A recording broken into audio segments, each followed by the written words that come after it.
یہ ایک نہایت افسوسناک اور عبرتناک حقیقت ہے کہ جب آپ شب غفلت کی مخملی چادر اڑے خواب خرگوش کے مزے لوٹ رہے ہوتے ہیں تو یہود و ہنود آپ کے شہر کی گلیوں میں دبے پاؤں اترتے ہیں، کوڑے کے تھیلے الٹتے ہیں، نالیاں بند کرتے ہیں اور پھر خاموشی سے رخصت ہو جاتے ہیں۔ وگرنہ آپ تو وہ اہل ایمان ہیں جن کے ہاں طہارت نصف ایمان نہیں بلکہ پورا ایمان ہے۔ اسی طرح کفار رات کی تاریکی میں آپ کے میٹر سے بجلی چراتے ہیں، گیس کے ذخائر سونکھ جاتے ہیں اور دریاؤں کا پانی تک چٹ کر جاتے ہیں، ورنہ آپ تو وہ زاہد اور کانے مومن ہیں جو اسراف کو گناہ کبیرہ اور سادگی کو افتخار سمجھتے ہیں۔ تعلیم تو آپ پر فرض ہے اور تربیت آپ کا شعار ہے، حکمت آپ کا ورثہ ہے اور دانائی آپ کی گھٹی میں پڑی ہوئی ہے، لہٰذا یہ محض ایک عالمی سازش ہے کہ سائنس، فلسفے، طب، انجینئرنگ اور تحقیق کے میدانوں میں دوسروں کے نام سنائی دے رہے ہیں۔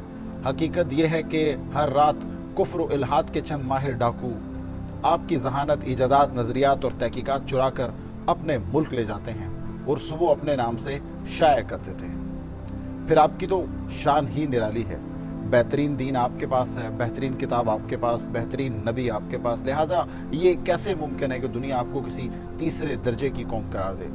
ایسا کہنا تو گویا تاریخ، جغرافیہ، منطق، عقل سلیم سب کی توہین ہے۔ اصل حقیقت یہ ہے کہ آپ ترقی یافتہ ہیں، مہذب ہیں، باوقار ہیں، صاحب اقدار ہیں، البتہ دنیا کو آپ کے اس راز کا ابھی تک علم بہرحال نہ ہو سکا۔ نور، روشنی، چراغ، قندیل، سورج، چاند، ستارے سب آپ ہی کے پاس تو ہیں، اس لیے اگر کہیں اجالا نظر آتا ہے تو وہ یقیناً آپ کے پاس ہی ہو سکتا ہے، اور اگر ایسا نہیں تو یہ یقیناً ایک بصری دھوکہ ہے۔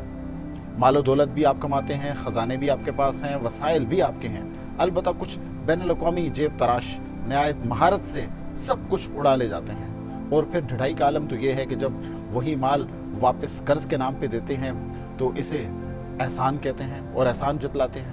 آپ کا فرض یہ ہے کہ ایسے قرضوں کو قومی وراثت سمجھ کر واپس نہ کریں۔ آخر باپ دادا کی چیز پہ رسید کون مانگتا ہے؟ رہا کرپشن کا الزام تو یہ سراسر بہتان ہے۔ ہمارے محلوں میں مساجد قبروں سے بھی زیادہ قریب ہیں، تو یہ کیسے ہو سکتا ہے کہ جہاں نمازیں پڑھی جاتی ہوں رشوت، خیانت، جعلسازی، دھوکہ دہی، ملاوٹ کیسے ہو سکتی ہے؟ آخر نمازی آدمی تو رسید بدلتے ہوئے بھی اپنے وضو کا سوچتا ہے۔ ہماری دیانت کا یہ عالم ہے کہ پرندے آسمان سے تھک کر اور جنگلی جانور جنگل سے اکتا کر ہمارے گھروں کے عقب میں پناہ لینے آ بیٹھتے ہیں۔ تہذیب، رواداری، شرم و حیا اور اخلاق ہمارے ساتھ ایسے چپکے ہوئے ہیں جیسے سرکاری دفاتر میں فائلوں کے ساتھ نوٹ چپکے ہو۔